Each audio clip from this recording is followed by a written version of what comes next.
Antes de iniciar a mesa, eu vou dar alguns recados em relação aos ajustes de horário. Tá? Nós vamos fazer alguns ajustes de horário, tá? Nós temos um teto, que é até às 13h30, tá? Vamos dar uma encurtadinha no horário do almoço e retornamos, então, às 14h15, certo? Nós vamos manter os 30 minutos de fala das convidadas e vamos manter também 2 blocos com 3 perguntas, certo? Então, dando continuidade, né, ao nosso evento de Descolonizar a Psicologia, a segunda mesa tem como tema Contribuições da Psicologia à Questão Indígena. Tá? Então, para contribuir e para nos elucidar em relação a essas questões, nós convidamos a Ana Luísa Teixeira Menezes, que é mestre em Psicologia Social e doutora em Educação, é professora da Unisc, e a Priscila Goré Emílio, que atua como psicóloga indígena na Secretaria Especial de Saúde Indígena, trabalhando atualmente com os povos indígenas com os povos Caigangue e Guarani. Tá? Então nós vamos iniciar a mesa com a fala da Priscila, né, e da fofíssima. Tá? Então, Maria Café. Então, bom dia a todos e a todas. Inicialmente, eu gostaria de agradecer pelo convite, dizendo que esse convite não é apenas um convite, mas é um avanço muito grande, né, para desconstruirmos a psicologia. A psicologia dentro da questão indígena, ela ainda é muito recente, então nós, enquanto indígenas, enquanto psicólogos que atuamos com os povos, a gente necessita dessa atenção dos nossos conceitos, né? Porque a gente se encoraja, a gente tem esse apoio e isso faz toda a diferença dentro da nossa prática. Então eu inicio com essa imagem que é muito representativa, né? Porque hoje a situação dos povos indígenas, muitos de vocês acompanham, na verdade acompanham, mas a mídia ela não traz a realidade que nós passamos hoje, não apenas dos indígenas, mas de muitas minorias também. Eu não gosto muito de usar o termo minorias, né, porque minorias significa que somos poucos, mas somos muito fortes, né? Nós somos povos que resistiram, que resistem ao massacre. A nossa história não é como os livros mostram, de indígenas que submissos, o indígena como algo, como frágil. É por isso que nós estamos aqui. Então eu venho representar o meu povo Caigangue, que é o 3º maior do Brasil.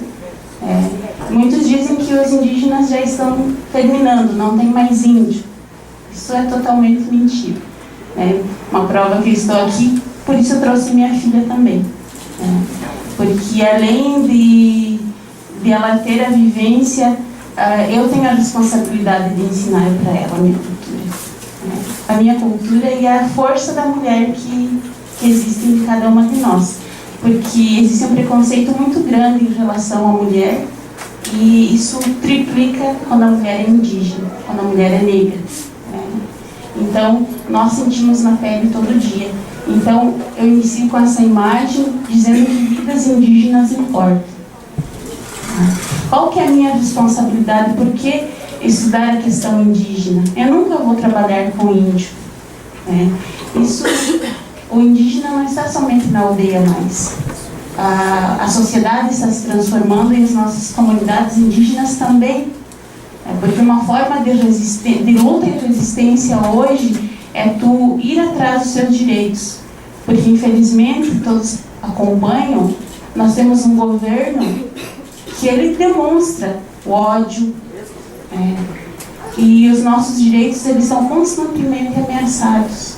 Hoje vivemos num período de incertezas dos nossos direitos, onde apenas a Constituição é a garantia, mas ela está constantemente ameaçada, não só dos povos indígenas, mas de todo cidadão brasileiro.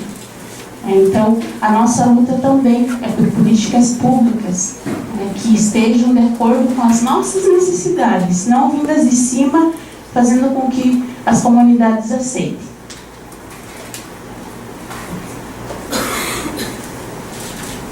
Então, eu quero fazer um comparativo. Se tu buscar o sentido de racismo, ele traz com palavras que não é o que você sente na prática. Porque aqui tem um significado de racismo. Mas ele fere, ele machuca, ele mata. E isso não está no dicionário. Nosso dia a dia não está no dicionário. Então, os povos indígenas, eles precisam de pessoas que não precisa gostar do índio, mas que defendam os direitos do cidadão, porque nós somos cidadãos. Eu trago aqui a fala de uma mulher que ela é muito representativa. Ela é Querichu, é uma Guarani, e ela diz que a violência contra os indígenas é o legado que a gente traz nas veias. Ele é transgeracional. Quem olhou para o índio? Quem se importou com o sofrimento do índio? Isso ninguém se importou. Ninguém se preocupou com as vidas que foram perdidas, com as vidas massacradas. E ainda acontece. Hoje a realidade que a gente vê nas aldeias é a invasão do nosso território. O nosso território é invadido, é saqueado, os nossos corpos, eles são violentados. E o ódio é muito grande sobre o indígena. O ódio, não importa se tu é mulher, se tu é criança. Existem aldeias que os fazendeiros chegam e vão matando sem olhar para quem. 519 anos atrás, isso está mudando. Não. Ainda mais com um governo que mostra que é isso que tem que fazer. Se tu invadir o território, tu tem que matar, porque ele está liberando porte de armas. E nós, indígenas, que lutamos pelo território, que tem grupos que não têm o seu território demarcado e precisam, não é questão de invasão, mas é de chegar em algo que é seu. E se chegar, então, todo mundo morre. Então, a questão da demarcação, ela está ameaçada também. A CESAI, que é a Secretaria Especial de Saúde Indígena, o governo tentou municipalizar ela. A CESAI hoje, é o órgão que eu trabalho, ela trabalha de forma específica e diferenciada para atender os povos indígenas. E municipalizando a CESAI hoje, tu tira a questão da cultura. Por quê? Porque nós trabalhamos de acordo com a cultura. O governo tentou tirar a FUNAI do Ministério da Justiça para colocar no Ministério da Agricultura. Por quê? Colocando no Ministério da Agricultura é um prato cheio para o agronegócio. E hoje, infelizmente, a bancada é ruralista. Então, tchau para o índio, não tem mais índio. Se não é a luta, se não é um movimento contra as decisões, não só desse governo, mas de governos anteriores também, não teria mais nada. Cadê? Então, como que é? Se é essa a realidade, por que os livros trazem o índio como um ser submisso? As novelas, os filmes, o índio fala errado, o índio é como um bobo. E não é a nossa realidade hoje. Então, aqui trago também mais uma imagem de uma mulher indígena, que é isso mesmo. Se a gente quiser defender os nossos direitos, a gente tem que lutar, dar a cara. E o movimento, hoje, o movimento indígena, está no nosso dia a dia, no nosso trabalho também. Tem os grupos, tem os nossos líderes, mas hoje a nossa responsabilidade é quando você tem um diploma na mão, essa é a nossa área. Eu sou contra as cotas raciais. Se você é contra, então quem é como se fosse uma garantia. É uma garantia. Se não existia cota racial, índio, não vai ter negro, não vai ter ninguém na universidade, né?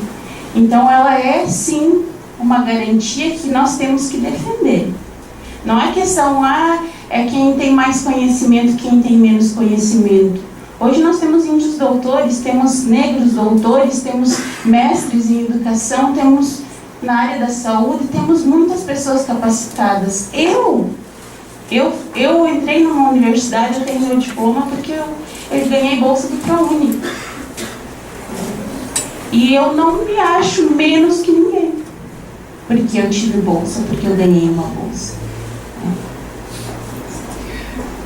Aqui também, a questão, um exemplo, em 2017 eu participei do acampamento Terra Livre, que é um encontro de todos os povos indígenas do Brasil, se encontra em Brasília, para defender os direitos dos povos indígenas. Então, a experiência que eu tive é que nós organizamos uma manifestação pacífica e o governo chegou já com bomba, Então, essa é a visão, é essa recepção que nós temos hoje. Tu chega de forma amistosa, mas tu é recebida à base de bala. Por quem deveria nos defender? Por quem deveria ampliar o diálogo que nós devemos ter? Então, eu trago aqui uma visão do que é ser indígena. Ser indígena é muito mais do que você usar um cocar, do que você ter as suas marcas no teu corpo. Ser indígena fala de espiritualidade. Ser indígena fala de território, de uma organização social diferente, de usos e costumes da língua, da alimentação, da nossa responsabilidade com a terra. Tanto que hoje as maiores áreas de preservação ambiental são territórios indígenas.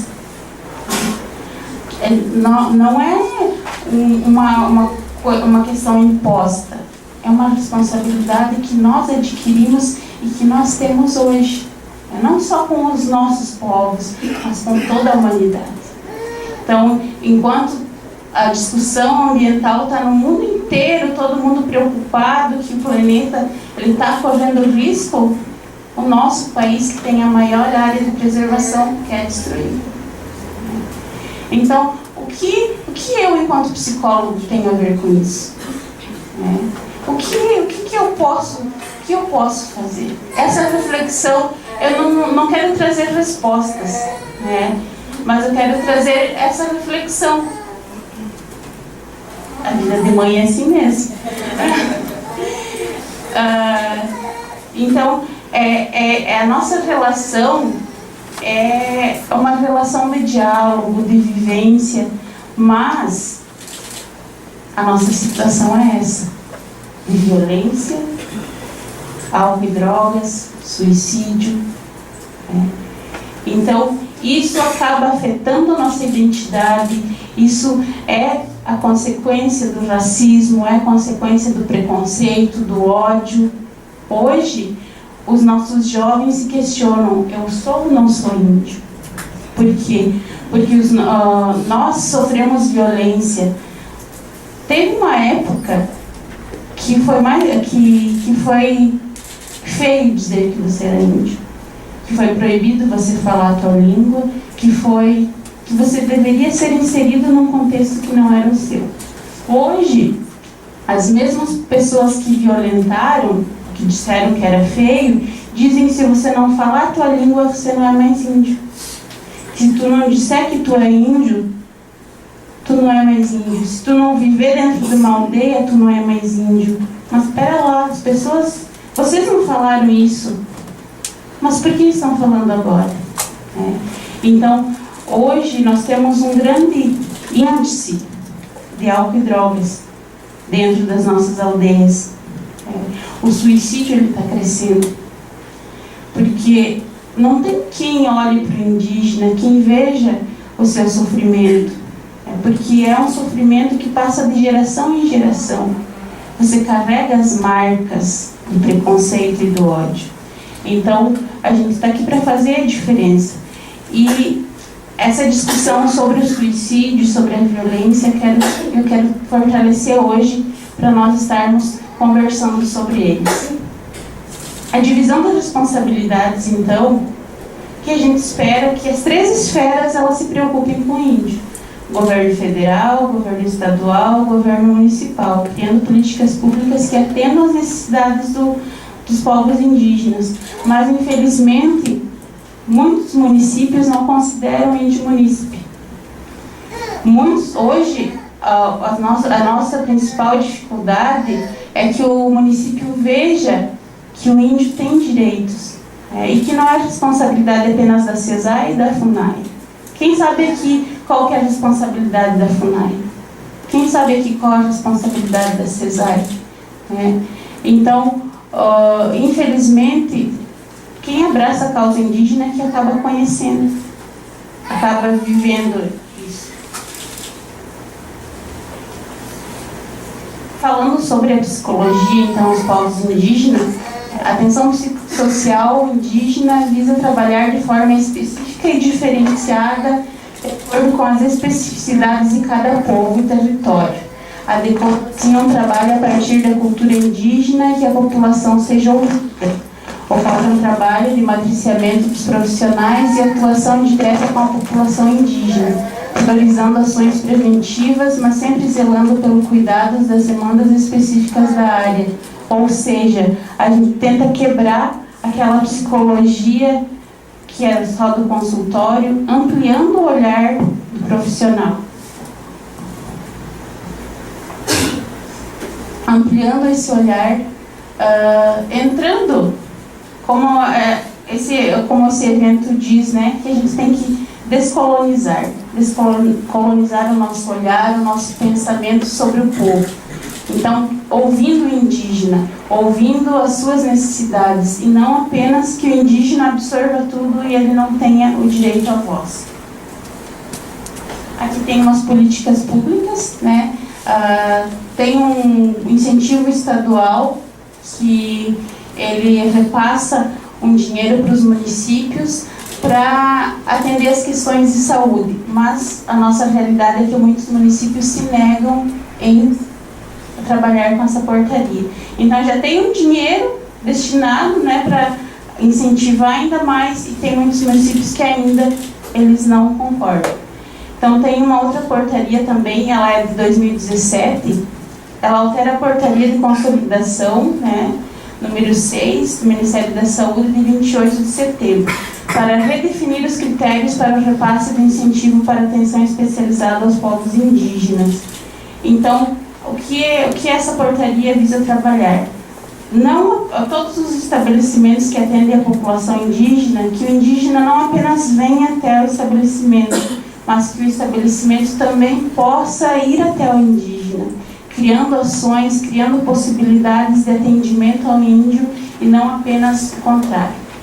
Então, hoje, acho que isso é bem importante ressaltar, que hoje nós trabalhamos com o empoderamento da mulher indígena, dos jovens, dizendo que sim, você pode ser indígena, você pode viver na tua aldeia e você tem a possibilidade, quando você sair, você não vai deixar de ser índio.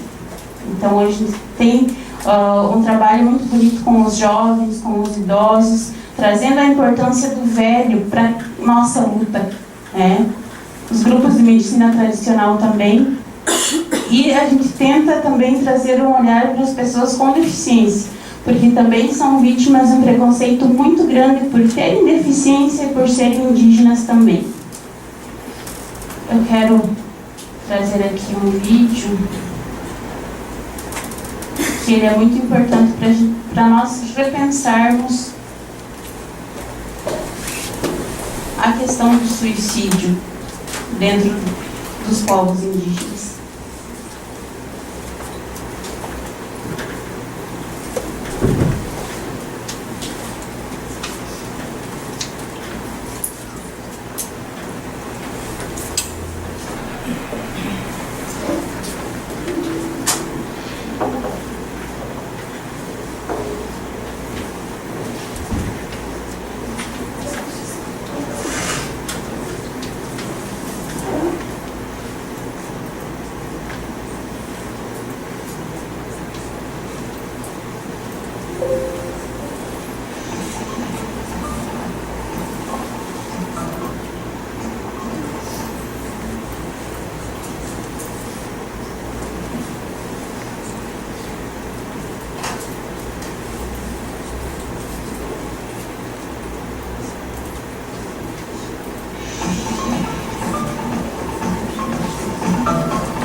Brasil, próximo à fronteira com o Paraguai.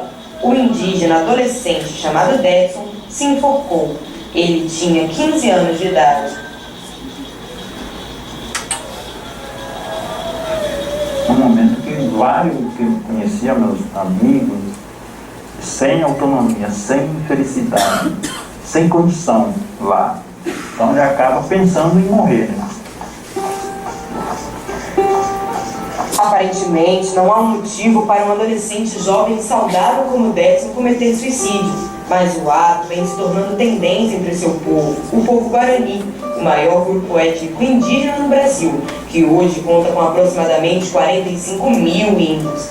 Dados do governo mostram que a taxa de suicídio entre os Guarani é 12 vezes maior que a taxa para os brasileiros como um todo, com um número desproporcional de adolescentes e jovens adultos que tiram suas próprias vidas. Para Tonico Belices, antropólogo e porta-voz dos Guarani, a principal causa deste fenômeno é a perda do vínculo sagrado com a terra. Ao longo do século passado, grande parte do povo Guarani foi forçado a deixar suas terras ancestrais e se mudar para reservas. Na vida você não consegue viver como era antes, né?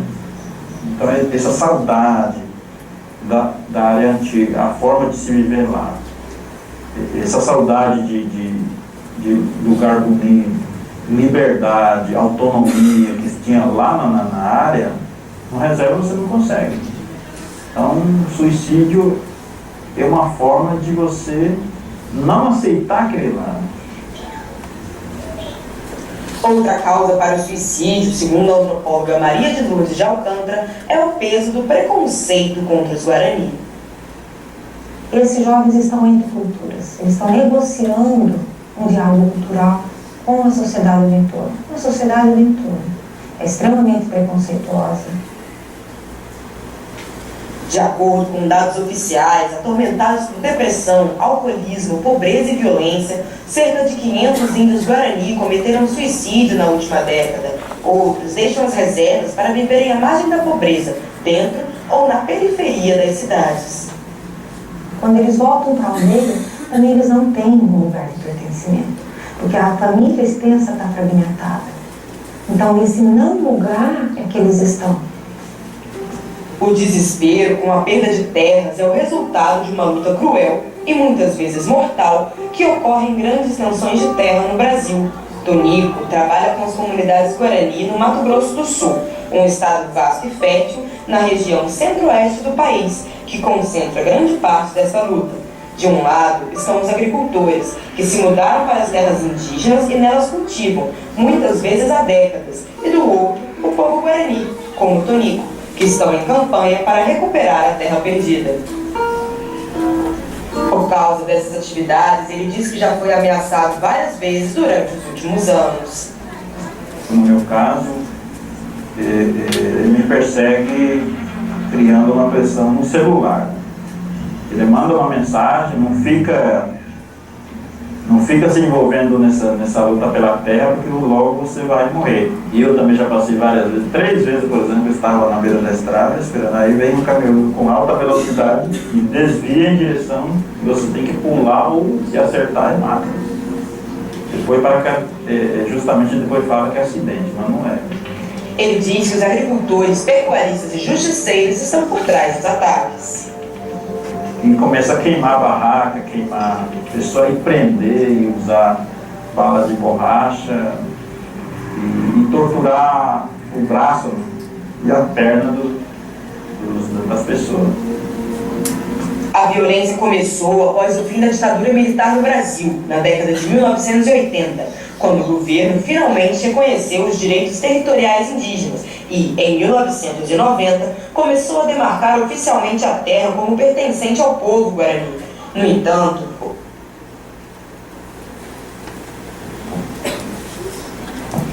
então esse é um exemplo hoje, né, das nossas comunidades indígenas, da violência que sofrem, né, isso dentro do nosso território.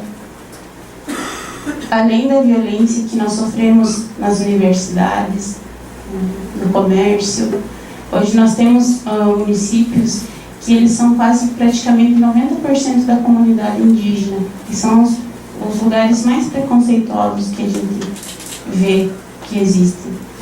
Que tem o indígena perto, que poderia conhecer toda a cultura, mas mesmo assim tem aquele sentimento de ódio.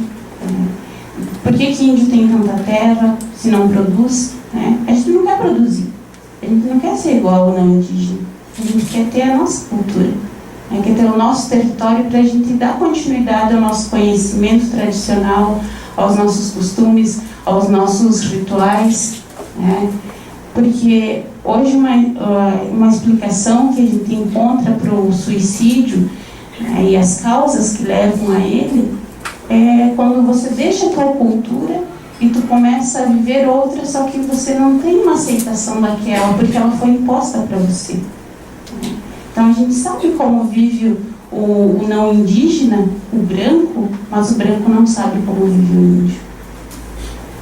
Hoje a nossa realidade é que nós temos escolas indígenas em que vai um professor branco para dar aula para as nossas crianças, mas não tem uma aceitação quando um professor índio vai dar aula para uma sala cheia de crianças brancas. Por quê? Porque tem que ser assim. Então, hoje, a gente busca trabalhar, enquanto psicologia, existe depressão sim, existe transtornos mentais, mas de formas diferenciadas. Os motivos que causam isso são diferentes. O indígena sente de forma diferente. O sofrimento, a dor, a angústia é a mesma, mas a sua vivência é diferente. Hoje nós temos um controle das pessoas que fazem uso de medicação psicotrópica em número muito grande. Tem profissionais que se dizem trabalhar com índio, mas vai lá e medica. E os nossos remédios tradicionais? Então a gente busca incentivar esse uso. Nós, enquanto equipe de saúde, a questão da depressão, os grupos de mulheres, o grupo de jovens, isso é muito importante, você compartilhar o teu sofrimento. Então nós fazemos um controle também da questão das tentativas de suicídio, tentando trabalhar de forma diferenciada. Eu costumo dizer que o nosso atendimento não é numa sala, mas sim na sombra, debaixo de uma árvore, na escola, onde o indígena se sente à vontade. Onde ele diz, não, aqui eu posso contar os meus segredos para você. De forma que você vai me ouvir, de forma que você vai me ajudar. Porque hoje, infelizmente, muitos profissionais querem pegar um conhecimento padrão e implantar naquele paciente. Você vai seguir, o teu tratamento vai ser assim, mas a gente busca elaborar um plano de tratamento específico para aquele paciente, para que ele participe. O que você quer fazer? O que você gosta de fazer? Trazendo vários outros profissionais, porque a psicologia ela não anda sozinha, ela precisa das outras áreas. E falando de saúde, isso é muito importante. Trazer um médico para atender o paciente. Ontem, por exemplo, eu atendi uma família em que no último dia 8 ele cometeu suicídio, um jovem de 19 anos. Eu disse assim para o médico, você vai atender junto comigo, porque a responsabilidade é de todos. A forma de a gente trabalhar em equipe, a gente consegue muito mais falando de saúde indígena, falando dessa característica que nós temos de trabalhar no coletivo. E quando necessita de uma escuta individual, a gente sempre tem esse olhar também. Então, tentando resumir um pouquinho da questão indígena e da questão de saúde dos povos indígenas hoje, seria mais ou menos isso, daí depois a gente abre para discussão.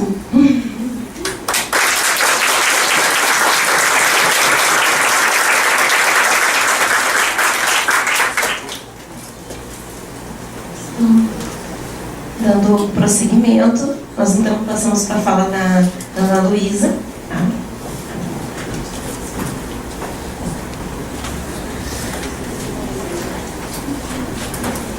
Bom, pessoal, bom dia. quero agradecer o convite, mais especificamente da Cris, né, mas de toda o comitê aqui que está fazendo esse trabalho tão profundo. Eu tive a oportunidade de chegar na mesa anterior, um pouco depois, mas vi e senti assim a profundidade necessária que a psicologia, o CRP está dando atenção, e que fala não só de determinados povos que são injustiçados ou que são excluídos, mas da nossa própria constituição psíquica, do nosso modo de se relacionar coletivamente e com o nosso próprio psiquismo individual também, né? E é impressionante também assim, a variedade das experiências que a gente pode ter. Por exemplo, quando a gente fala dos índios, a gente não tem como falar de um índio genérico, né? Kaigang, que a gente tem, foi muito bom de escutar, Priscila como uma psicóloga Kaigang, né? E eu tenho trabalhado há 18 anos muito de perto assim, com os Guarani, com os Ipiá-Guarani no Rio Grande do Sul, que já é uma realidade completamente diferente com os Kaiowá no Mato Grosso do Sul, né? Essa questão do suicídio que é bem forte lá no Mato Grosso do Sul. Então, assim, existem muitas diversidades de conhecimentos a partir das etnias que a gente se relaciona, a partir da região, inclusive, assim. Então, eu queria abordar uma dimensão que é por onde eu venho constituindo o meu trabalho como professora. Sou professora do Departamento de Psicologia da Unisc e do Programa de Pós-Graduação em Educação, né? E entrei em contato com essa questão dos indígenas quando eu estava fazendo o doutorado. Foi quando eu fui compreender a minha própria ancestralidade, né? Foi quando eu fui entender mais a questão do sentido da invisibilidade indígena do nosso Brasil, na nossa América profunda. E o que isso repercute na constituição das pessoas, independente se é índio ou se não é índio, inclusive. O Viveiro de Castro, que é um autor também que eu trabalho bastante, um antropólogo, ele diz que todo mundo é índio, exceto quem não é, aqui no Brasil. Então, essa marca e essa mais profunda, eu acho, assim, do nosso sombreamento, que é essa negação do viver indígena, assim. Isso que a gente teima permanentemente e dizer, não existe índio. Ou quando a gente se depara com indígenas, não, mas não é mesmo índio de verdade, né? Então a gente vê que a gente fica dentro de uma luta na nossa construção social, dentro de uma negação que não é a negação só do indígena, mas é a negação desse indígena que vive internamente também, na nossa construção. Como o Roberto Gambim, que é um psicólogo junguiano, fala, a gente teve a negação das mães africanas na constituição da nossa história e das mães indígenas, que elas amamentavam, mas não podiam falar suas línguas, né? Ao contrário do pai europeu, que eles podiam falar suas línguas. E que isso está tendo uma repercussão muito forte no próprio sentido do inconsciente coletivo que a gente vive, numa sombra coletiva. Aquilo que a gente não quer reconhecer na nossa história pessoal, na nossa história social, a gente quer esconder e negar. É o que a gente faz com os nossos processos individuais também.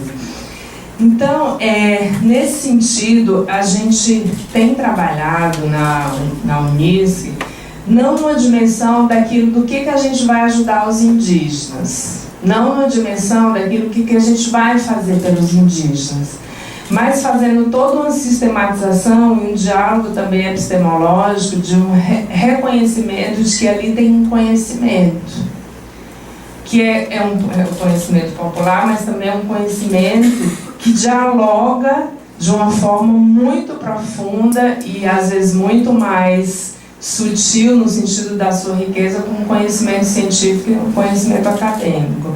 É o que a gente tem trabalhado como epistemologias indígenas. Então, a experiência que a gente tem tido é de ir com os alunos para as aldeias, no caso aqui, principalmente a Ipiá-Guarani, tanto do Rio Grande do Sul como de Santa Catarina, como também de trazer os indígenas, legitimando-os para a universidade, legitimando-os como intelectuais indígenas. Então, no momento que o indígena passa a dar aula no curso de psicologia, a dar aula no pós-graduação em educação, ele passa então o quê? É a figura dele como indígena, mas também é a figura, é a construção de um conhecimento ancestral e que está mudando a percepção da formação do educador e do psicólogo em níveis diferenciados, né? Claro, assim, a ponto da gente mudar os nossos planos de disciplina na graduação de psicologia e de criar disciplina no pós-graduação em educação baseado nas culturas indígenas. Não, pode deixar aí, na verdade. Essa imagem, eu dificilmente passo dessa imagem nas palestras. Parece que ela diz tudo e ali fica e tem um monte de coisa, mas assim, que parece que não é tão importante assim, né? Eu queria assim, ó, justamente que a gente se transportasse a esse estar na aldeia, né? E essa casa é uma casa de reza, simplificando, né? Mas é a casa, é o PAN, que para eles, para os indígenas em Biá-Guarani, é considerado a universidade, que é o local onde eles aprendem tudo, a centralidade dos rituais, das curas, né? Da educação, da saúde. E aqui no Rio Grande do Sul não é aberto para a gente, um não indígena, entrar, mas em algumas experiências eu já vivi em Santa Catarina, São Paulo, de poder estar nos rituais, né? Mas independente de entrar ou não entrar, é justamente esse espaço que o indígena, que o Guarani demarca, né? Assim, ó, esse é o nosso lugar de conhecimento. Essa casa de reza, né? Esse espaço, vamos imaginar e tentar criar um simbolismo em torno de que essa é a Universidade dos Imbiá-Guarani. E o que repercute para a gente? Pensando no nosso espaço de escola e nos nossos espaços de formação e de educação e de universidade, né? É assim, o que eu tenho percebido ao longo, assim, numa busca sistemática, junto com os guaranis, sendo eles também pesquisadores, porque a forma como a gente tem pesquisado, onde eles também pesquisam, a gente tem produzido livros conjuntamente, a gente tem produzido seminários, né? A gente tem se transformado nesse diálogo muito fértil e simbólico do sentido de uma interculturalidade que vai desenvolvendo uma perspectiva de um sujeito cultural, que a gente vai poder se apropriar da nossa própria cultura e poder falar a partir dela, né? O Rodolfo Kuschak fala disso, desse aspecto. É muito diferente a pessoa viver um sujeito cultural e um sujeito com cultura e um sujeito sem cultura. Um sujeito sem cultura é aquela que a gente precisa pegar a cultura do outro e trabalhar com categorias, trabalhar com conceitos que não falam de uma organicidade daquilo que eu vivo no território que eu habito, no território que me faz pensar. Então, a minha sensação de construção cultural nessa perspectiva é do outro. Eu não me aproprio, eu não sinto o suor, eu não sinto a pele, eu não sinto o fogo, o ar, o calor do meu próprio conhecimento. E quando nessa relação de interculturalidade com os Guarani, a gente começa a sentir isso, que somos sujeitos com cultura. Além de reconhecer uma epistemologia, um conhecimento, uma sabedoria do outro, a gente também começa a sentir que também a gente pode saber de outras formas. E essa sabedoria vai o quê? Transformando a nossa própria vida e a nossa própria existência. É o que a gente tem percebido bastante, assim, eu na minha própria vida, né?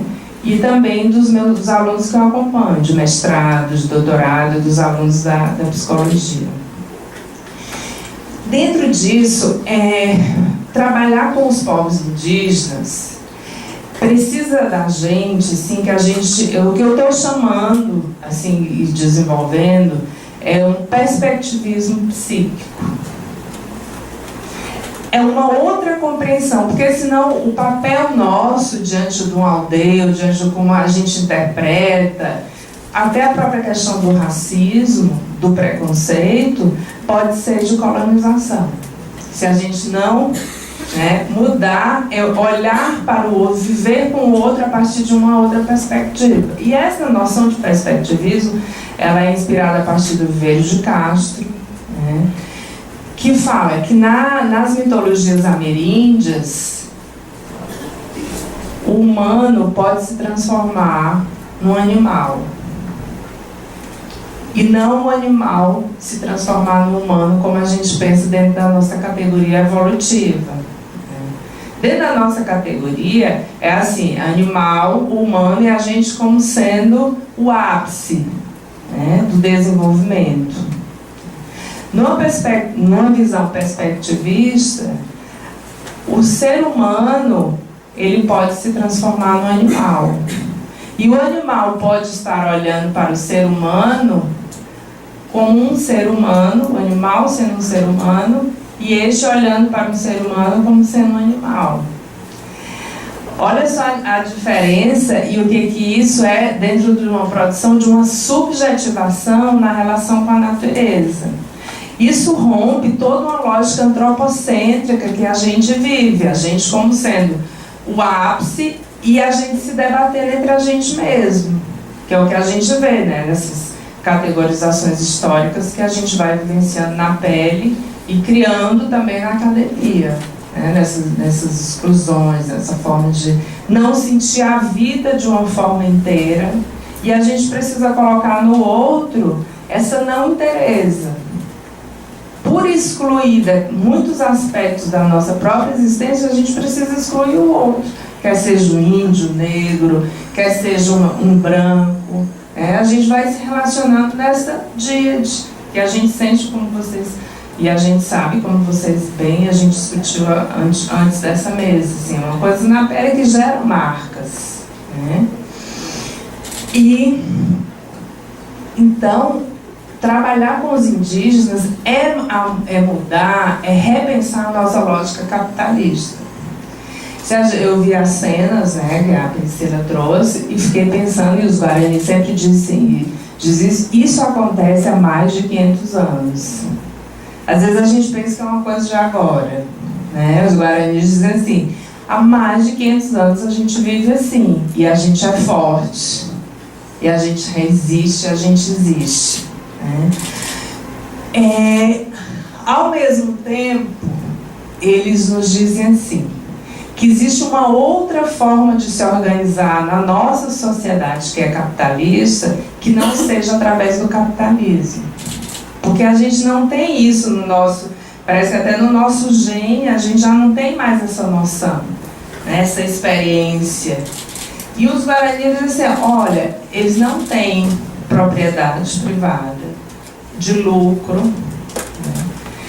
O sentido do território para o Guarani é o tecoar. Tecoar significa cultivar um lugar onde a vida pode existir. Isso fala do território, isso fala da espiritualidade, isso fala da educação, da saúde, de uma relação que para tu ser alfabetizado, como eles dizem, para tu encontrar, descobrir, a escrever a palavra peixe, ou a pensar a palavra peixe, tu precisa de um rio. Então, é uma alfabetização que tem uma sustentabilidade na sua relação. É extremamente espiritual e é extremamente política ao mesmo tempo, sem dicotomizar. E o que é interessante a gente poder perceber que dentro da nossa lógica, muitas vezes, ou a gente trata o indígena como o exótico, ou como a pessoa que é sofrida, ou como a pessoa que é excluída. E eles têm nos feito perceber que essa exclusão é da nossa própria coletividade. A Priscila trouxe um recorte, e por isso que são vários, mas uma vez o Garapotã, que é um indígena que dá muitas aulas na universidade lá em Santa Cruz do Sul, agora ele está dando aula de cultura guarani, de língua, estamos aprendendo a falar guarani, a escrever, né, algumas pessoas. Então ele diz assim, uma vez chegou uma pessoa na aldeia, em Itapuã, que ele era cacique, e ele era um psicólogo, e dizia assim, vocês não precisam de uma pessoa para trabalhar saúde mental? Aí, saúde mental? Sim, a pessoa, esquizofrenia, depressão, ou dor, não sei o que, isso, como é que é isso? Então eles, sabe, ficaram perguntando, indagando sobre isso. O que ela queria fazer? Ela queria trabalhar uma cura numa sociedade, numa comunidade que não queria, que não necessitava daquilo. Então, é um olhar que a gente tem também de colonização. Decolonização é o tema desse encontro. Significa tu rever a forma como tu pensa. E isso não é pouca coisa. Mexe com o psiquismo numa dimensão de sentimentos mais profundos e arraigados na gente mesmo, né? Então, o que os Guarani têm nos provocado, às vezes vai estudante de psicologia lá numa determinada disciplina, eles vão em grupos, às vezes a gente vai juntos, isso há 18 anos, assim, a gente tem mantido uma lógica, às vezes mensal, às vezes bimensal, semestral. Aí eles dizem assim, o que a gente poderia fazer enquanto estudante de psicologia? Recentemente um cacique lá da Barra do Ribeiro Santiago disse, nada. A gente não quer nada. Aí diz, professora, eles chegaram e disseram, então vamos entender o que é esse nada, né? E esse nada se torna uma complexidade imensa, né? Muitos guaranis dizem assim, a gente quer poder conviver, estar numa sociedade, numa comunidade com vocês, que a gente possa conviver e se relacionar. E isso tem sido a nossa experiência. Reavivar, inclusive na psicologia social e comunitária, que muitas vezes se perdeu isso, uma ênfase muito grande na intervenção, no sentido do que é uma intervenção, e um desvalor no sentido do que é uma convivência, que é onde as coisas se modificam, é onde o pensamento, eu passo a subjetivar a minha própria experiência, a minha própria cultura a partir de uma outra cultura, tendo em vista que a cultura se constitui pelos seus sujeitos, né? Que podem ser sujeitos sem cultura, sujeitos com cultura, no sentido do custo, né? Daquilo que eu trago a cultura do outro e acho que tenho cultura, ou que eu posso viver de uma forma mais enraizada, né? Certa vez a gente estava dando um curso sobre amizade guarani, num curso de filosofia, onde tinha amizade segundo Platão, amizade segundo, enfim, vários filósofos. E eu ia falar, mas estava um guarani, claro que a palavra era dele, né, principal. E aí ele foi falando, ele disse que foi se dando conta na nossa relação que a grande divindade nossa, por onde a gente se estrutura, onde a gente se movimenta, quer dizer, a nossa centralidade é o dinheiro. Então a gente... Realmente o nosso psiquismo, a gente vai se estruturando por onde, né, como é a casa que eu vou comprar, o carro que eu vou comprar, a viagem que eu vou fazer, aquilo que eu vou poupar, enfim. E se tu não tem isso, tu não tem nada, né? Nossa sociedade é assim. E só convivendo com vocês eu pude perceber isso, porque eles vêm de uma forma de relação, de constituição, que é em torno das divindades, em torno da espiritualidade. Os Imbiá-Guarani, eles resistem, são conhecidos também, não só os Imbiá, os Guarani, pela alta espiritualidade que eles mantêm. A maior luta deles é essa. Eu comecei a pesquisar no doutorado, foi sobre a dança Guarani como princípio educativo. E um cacique me disse assim, da Lagoa do Pinheiro, Cirilo, ele disse, você vai pesquisar, mas você não vai ver a dança. Aí eu disse, tá bom, não tem problema, porque a dança ela vem no cotidiano, né? A divindade ela existe no cotidiano. A espiritualidade não é algo que um conteúdo que eu vou escrever, ou que eu vou anotar, ou que eu vou aprender em 2 horas ou 3 horas, né? É uma constituição do ser humano permanente. Então, essa diferença, ela marca muito essa necessidade da psicologia fazer esse diálogo. Claro, com toda essa compreensão do racismo, da exclusão, porque isso aí já foi, né, muito bem explanado, inclusive, e com outra perspectiva também, desse refazer a nós mesmos. Eu acho que é o desafio maior.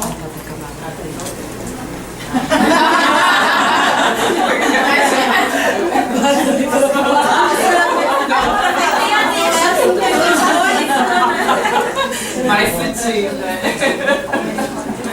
Esse programa de Alexa, né? Na verdade, é o desafio maior da nossa transformação. Claro, eu venho trabalhando com psicologia comunitária, depois com psicologia clínica, mais dentro desse campo junguiano e com os indígenas, fazendo esses diálogos, né? A psicologia comunitária eu comecei com 15 anos de idade. Toda a minha formação foram nas comunidades, depois que fui para as comunidades indígenas.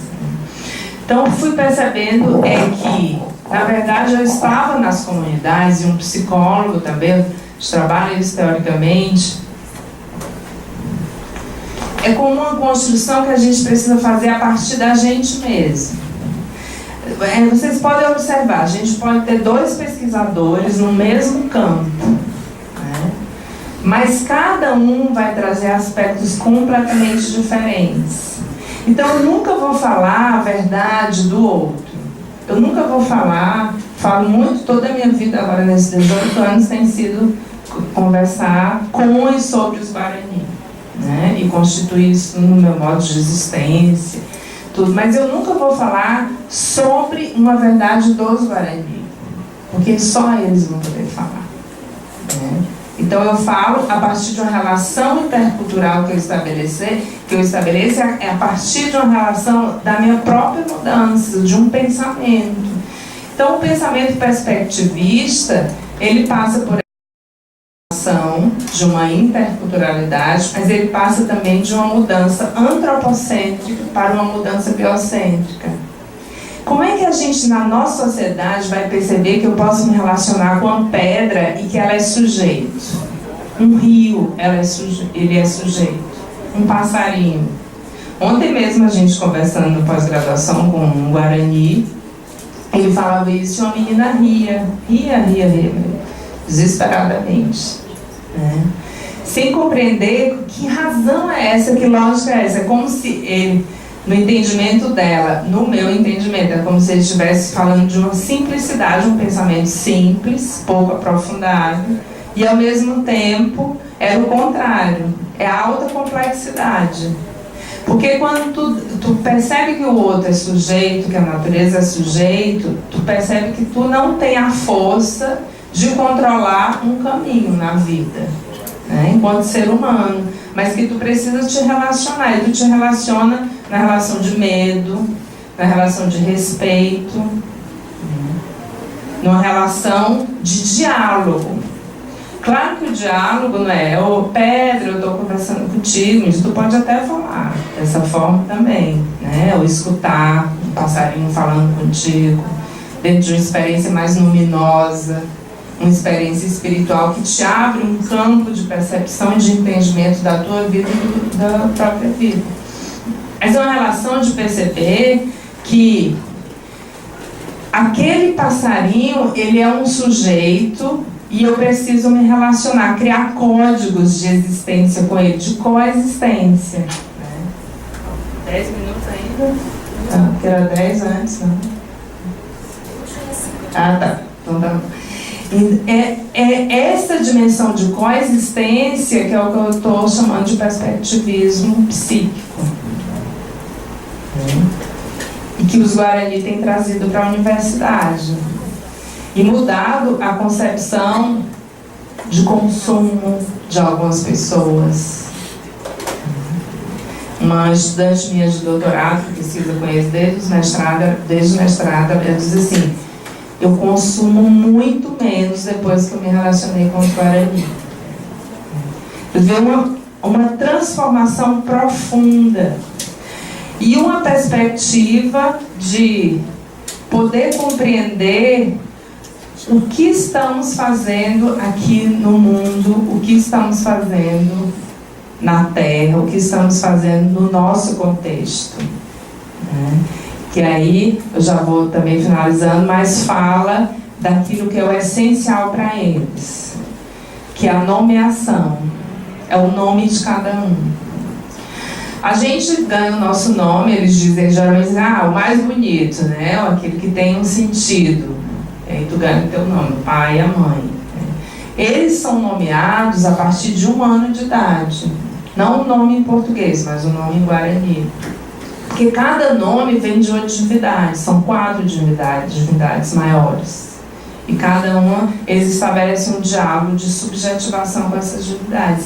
E os nomes deles, eles vêm dessas num ritual, que o Caraí, ou a Cunha Caraí, que seria a pessoa que tem a maior espiritualidade, capacidade de conexão, recebe e passa para a família. E aquele nome, ele vai, o Guarani vai subjetivando durante a sua existência, como um sentido maior, assim, do que eu estou fazendo aqui. É como assim, gente, como se antes eles fossem matéria. E quando recebem o nome, eles encontram esse potencial espiritual, o espírito. E esse espírito, porque para eles, cada pessoa tem um espírito. E se tu não tem um espírito, tu adoece profundamente. É como se tu tivesse sem alma, né?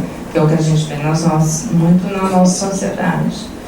E um aspecto assim, muito importante é que eles consideram que nesse momento atual que a gente está, alguns espíritos já não querem vir para as crianças. Espíritos mais puros, dentro da cosmologia, né, a gente tem que ter esse respeito, esse perspectivismo, independente das nossas religiões, né?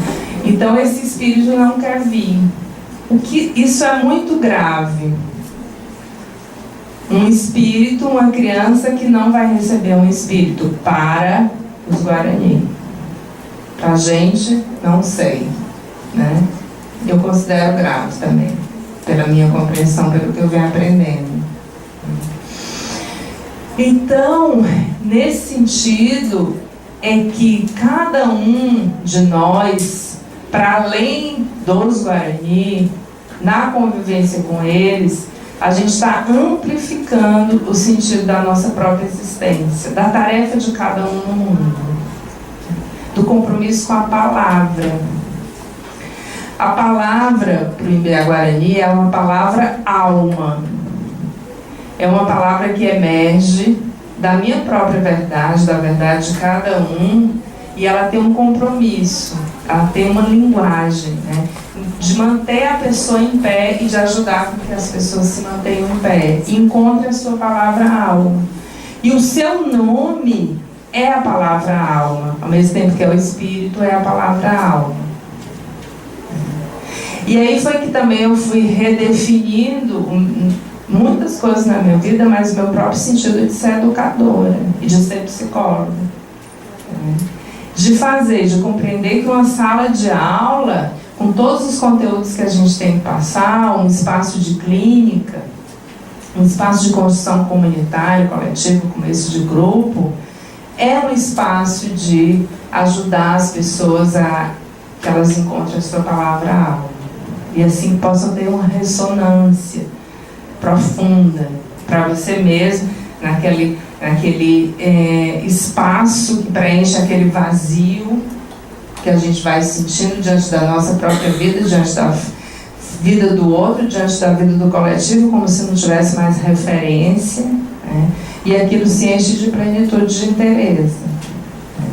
E é essa mudança qualitativa que faz com que as coisas a gente vá produzindo o arco de Jevete.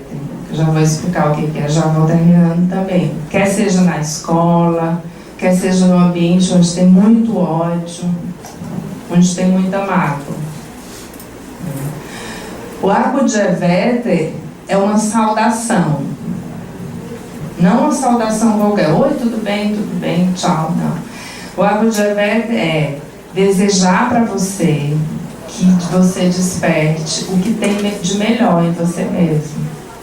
Que o sol nasça, né? Como o sol nasce todos os dias, independente se a gente está mal, se está bem, se está caótico ou não, o sol nasce. Mas a gente pode nascer junto com o sol, esse sentido da gente poder florescer.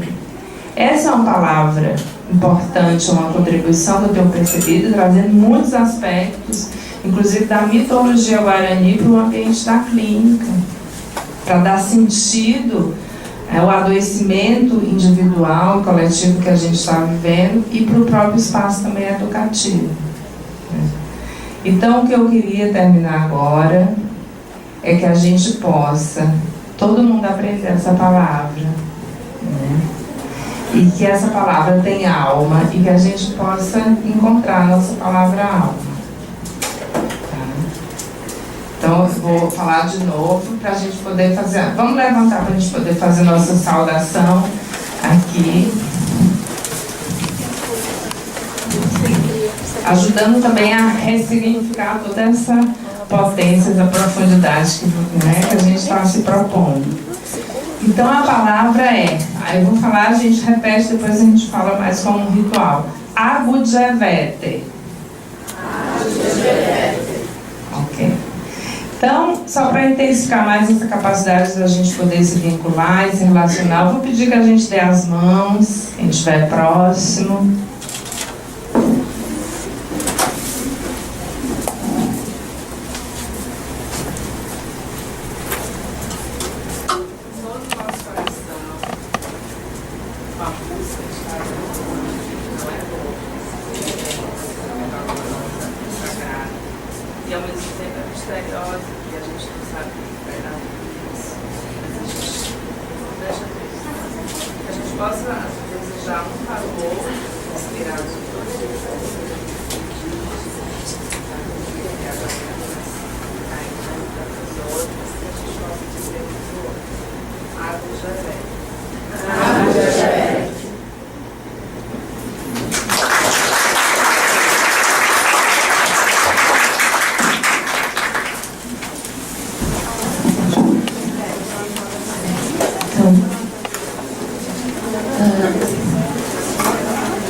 Antes da gente começar a fazer questionamentos, né, sobre essas contribuições tão enriquecedoras, a gente vai ter um recado da nossa colega Gláucia. Tá?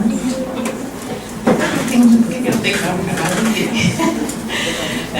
Bom dia a todas e todas. Bom, eu tenho uma boa e uma má notícia, gente. A boa é que todas as pessoas, né, que hoje, nessa manhã fria de Porto Alegre, nos brindou com a presença aqui neste evento, vai ganhar um brinde. Nós temos algumas referências técnicas, né, para os psicólogos. E, enfim, né, como o nome mesmo diz, a referência técnica é para a categoria. Então, aí vem a parte ruim da história, né? Ela é, né, a gente vai estar distribuindo para os, né, os psicólogos que estão aqui presentes e também para os futuros psicólogos, estudantes que estão aqui e para os demais, né, que também estão aqui com a gente hoje, né, fiquem à vontade para estar consultando elas no site do CFP, que ela está disponível para quem tiver interesse, em PDF, para baixar, para consultar, para usar da melhor maneira possível. Tá bem? Vamos seguir com as perguntas. Então, seguindo, nós teremos 2 blocos de 3 perguntas. Né? Sejam... Tem uma inscrição aqui para perguntas. Teu nome? Lucas. Está inscrito. Já tem vocês? Então, pessoal, a gente vai fazer a inscrição de 3 pessoas para essa primeira rodada de perguntas. Então, o Lucas já se colocou. Quem mais gostaria de fazer perguntas? Levante a mão, por favor, para a Renata poder anotar ali. Ela, teu nome? Sandra. Tu também? E a Fernanda. E a tá. Tu não? Fernanda, né? É Chica. Certo. Então, vamos começar. Tudo bem, meu nome é Lucas, eu faço um ciclo no IPA e primeiramente bom dia. importante, você falou do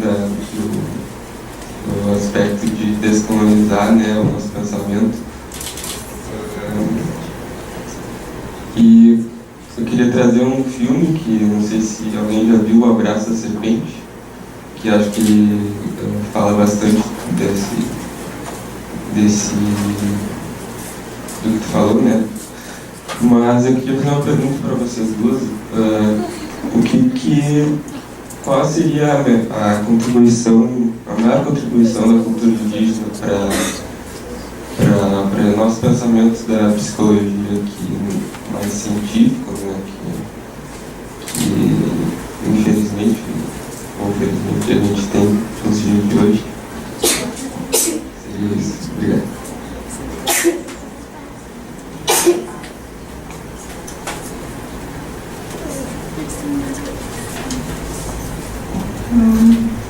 Meu nome é Sandra, eu trabalho numa escola aqui em Porto Alegre tradicional, Colégio Militar, sou militar também. E ano passado a gente fez um trabalho sobre as questões indígenas, era um trabalho interdisciplinar entre 3 disciplinas. E os alunos tinham que fazer uma produção escrita e uma entrevista, um vídeo de uma entrevista.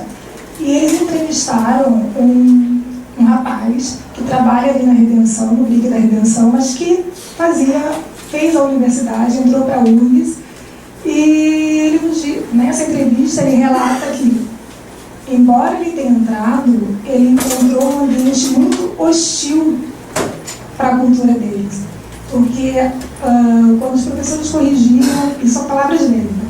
Quando corrigiam os trabalhos, valorizavam a não escrita dele perfeita em língua portuguesa.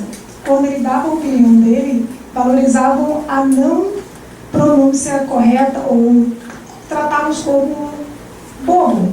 E ele desistiu, embora tenha entrado pelas cotas, e ele disse que não queria mais aquilo. Eu gostaria de saber, a psicóloga indígena, como é que foi para você ou para a senhora?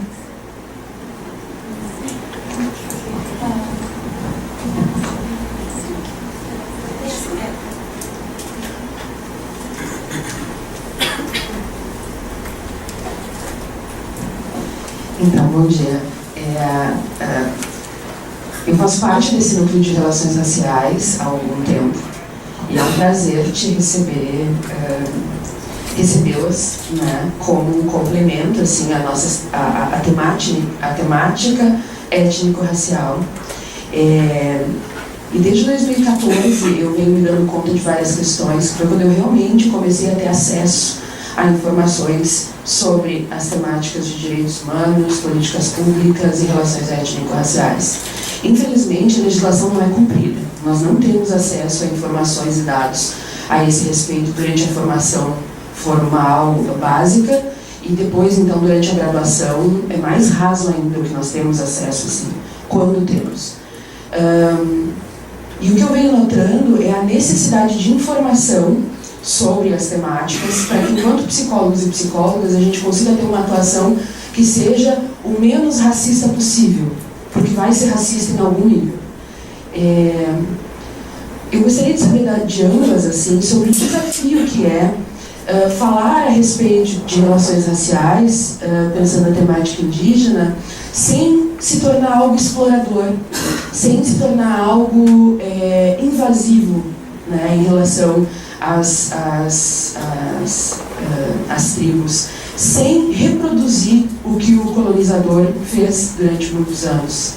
Então, de certa forma, assim, como eu posso dizer, enquanto mulher negra, que eu aprendi muito a respeito de direitos humanos sobre temáticas que não me encontravam, pensando esse gênero, em relação às questões LGBTQI+, pensando em não encontrar também outras relações, através de vídeos, através de dados, mas tentando ser o mínimo invasiva com as pessoas, pensando que não me cabia esse lugar. Mas, assim, o dia a dia de vocês, eu acredito que conseguem falar mais sobre isso, como isso se dá, como que a gente sabe mais a respeito, sem, de alguma maneira, se tornar invasivo. E assim, Priscila, dentro da pergunta anterior, em relação a como é passar por um processo de graduação, né, trazendo em si, trazendo no próprio corpo né, um polo de preconceito e racismo, assim como foi isso para ti.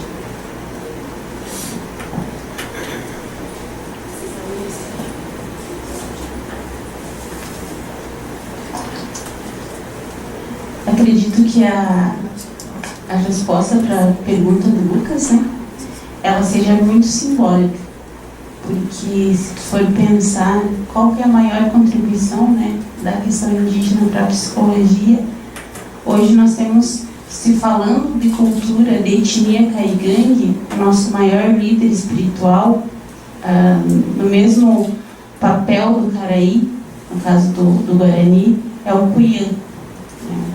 Então, vendo essa ligação da psicologia e da questão indígena, já existia psicólogo há muito tempo, de forma diferente, mas se trabalhando com sentimentos, se trabalhando com o medo, com a angústia, com a morte, com a vida, ou seja, com a espiritualidade. Para você ser psicólogo e trabalhar numa aldeia, você tem que se despir da visão que construíram para você.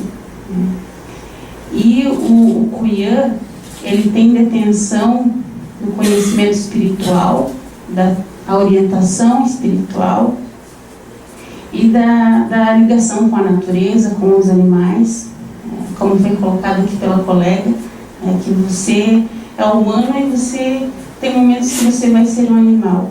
E a nossa relação, a relação do caigangue com a natureza é muito grande. Porque a gente acredita sim que os animais têm espírito, que as plantas têm espírito. E que para você coletar um remédio do mato, não é qualquer um que você vai coletar. Você vai pedir para que aquele remédio seja útil para você, com todo o respeito. Então, o psicólogo e o Cuiã é uma ligação muito grande, porque antes o indígena caigangue tinha apenas o Cuiã para buscar orientação, para conversar, para ter essa relação de diálogo, de escuta. E hoje o que está acontecendo é que a gente está tendo esse outro papel, que é o psicólogo. Então, para você falar sobre o índio caigangue, você vai se colocar numa posição de Cuiã, você vai se colocar na posição do líder. Então, dentro da questão indígena, dentro do caigangue, o psicólogo tem uma visão muito bonita, um respeito muito grande. Falando da minha experiência, quando você conversa com o indígena de forma, no mesmo nível, não você sendo um profissional, você sendo outro ser humano, falando que você está ali para ouvir, é totalmente diferente. A gente pensa, ninguém gosta de conversar com psicólogo, toda aquela... O indígena gosta. Quando você entra num nível que você não está sendo maior ou superior que ele, mas quando você está sendo humano. Então, a contribuição que eu vejo assim, é do papel do psicólogo, que é de extrema importância. Falando da minha experiência, eu vejo assim que eu não tive um espaço para falar sobre mim. Eu não estudei sobre o meu povo, eu não estudei sobre os outros povos indígenas. Eu fui, de certa forma, elitizada. E isso é um preconceito. E a falta de espaço, de diálogo, é um preconceito muito grande com os povos. E o fato de eu ser indígena, o maior desafio foi de ter a parte teórica, ser capacitada, elitizada ali, mas ao mesmo tempo me desafiando a trazer para a questão indígena. Como que eu posso usar isso com o meu povo? Então, a maior dificuldade foi a falta de preparo da universidade para me receber enquanto indígena. Eu estudei numa universidade particular, mas com cota do ProUni. Mas era simplesmente você tem a cota e deu. Hoje essa é a principal discussão junto com as universidades, não apenas a entrada do indígena ou do negro nas universidades, mas a permanência. A permanência com respeito. Porque a evasão é muito grande. Imaginem, para mim foi muito difícil, porque eu tive que sair da minha aldeia e morar na cidade. E minha família é de professores. E eu sempre a gente sempre teve um acesso muito grande, né? Mas ao mesmo tempo foi muito difícil. E vendo a situação dos outros parentes, tem indígenas que nunca saíram da aldeia. E quando vêm, estão na universidade, com um conhecimento diferente, um conhecimento muito grande sobre o rio, sobre o remédio, sobre a pedra, que para outras pessoas não tem significado nenhum, né? Então, eu também passei por isso. De que eu mesma, por mim, eu tive que fazer a relação da psicologia dentro da questão indígena. Mas pela universidade eu não fui preparada para trabalhar com o meu povo. Então é uma experiência que a gente carrega no nosso corpo. Como o colega falava, que assim como a gente carrega a herança dos nossos ancestrais, quem foi o agressor também carrega. Nós sabemos o que é o sofrimento.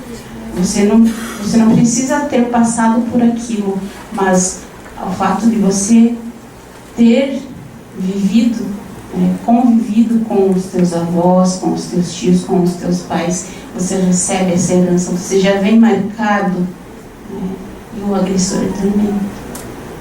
Quem tem a visão, quem tem o olhar preconceituoso, também passou por isso. Teve um pai que matou, teve um avô que abusou.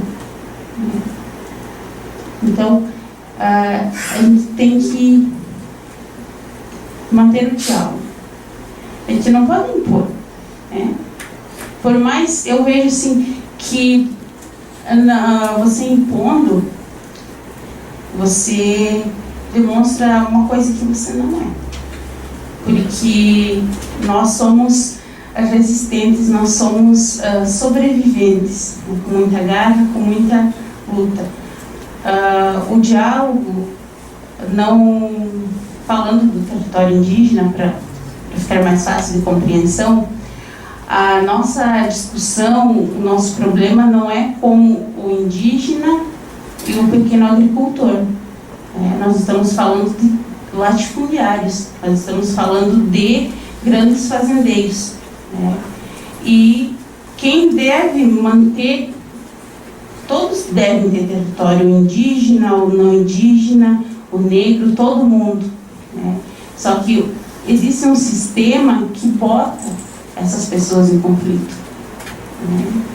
Então a gente tem que perceber que a gente mantendo um diálogo é muito importante. Então essas experiências de vida a gente carrega muito. O meu pai costuma dizer que também outras pessoas, outros indígenas, que a nossa maior arma hoje é o teu diploma. E infelizmente o problema de outras pessoas não deve interferir na nossa postura de respeitar a vida do outro, porque assim como as pessoas, existem pessoas que te humilham, que te pisam, você não precisa agir assim, porque você deve ter o respeito com a vida do outro, você deve cuidar do outro. Por isso que a violência, ela não é cultural, ela nunca vai ser cultural. As nossas meninas de 5, 10 anos serem abusadas sexualmente não é cultura do índio. Se alguém disser isso é mentira. A violência, ela vem de fora, E a nossa postura de caigangue sempre vai ser cuidar do outro. Sempre você recebe paulada, você dá um abraço. Você nunca vai responder da mesma forma. E quando for preciso, você sempre vai estar ali resistente.